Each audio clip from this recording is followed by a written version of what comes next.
Sherman. বাগবরের বিধায়ক Sherman Ali প্রকাশ্যে ভোটারদের হাতে টাকা তুলে দিচ্ছেন শেরমান। এনকেটিভি বাংলার ক্যামেরায় শেরমানের টাকা বিলিয়ে দেওয়ার ছবি প্রকাশ্যে আসতেই বিপদ বেড়ে গেল মন্দিয়ার তৃণমূল কংগ্রেস প্রার্থী শেরমান আলী আহমেদের। যোগীঘোপার মদনবাজারে রবিবার রাতে প্রচার চালাতে গিয়েছিলেন বাগবরের বিধায়ক শেরমান আলী। সেখানে এক মসজিদ কমিটির সভাপতি সম্পাদকের সঙ্গে কথা বলছিলেন বিধায়ক। কথাবার্তা চলাকালীন মসজিদ কমিটির সভাপতি সম্পাদকের হাতে 500 টাকার নোটের বান্ডিল গুঁজে দেন শেরমান। ক্যামেরায় স্পষ্ট ধরা পড়ে টাকা বিলোনোর সেই ছবি। 2011 সালে এআইইউডিএফ থেকে জেতার পর 2016 বিধানসভায় কংগ্রেসের হাত ধরেন শেরমান এবং জেতেনও। 5 বছর পর 21 বিধানসভায় জিতে বাগবরে জয়ের হ্যাট্রিক গড়েন শেরমান। কিন্তু টানা 3 বার জেতার পর সুর বদলে যায় শেরমানের। বিপত্তির শুরু সেখান থেকেই। একের পর এক বিতর্কে জড়াতে শুরু করেন শেরমান।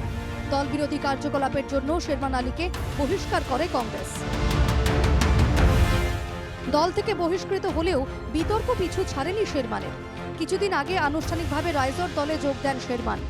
ওদিকে কেন্দ্র পুনর্বিন্যাসের পর বাগবর ভেঙে নতুন বিধানসভা হয় মন্দিয়া। রাইজর দলের টিকিটেই মন্দিয়া থেকে ফের একবার বিধানসভা নির্বাচনে প্রতিদ্বন্দ্বিতা করার সিদ্ধান্ত নেন শেরমান।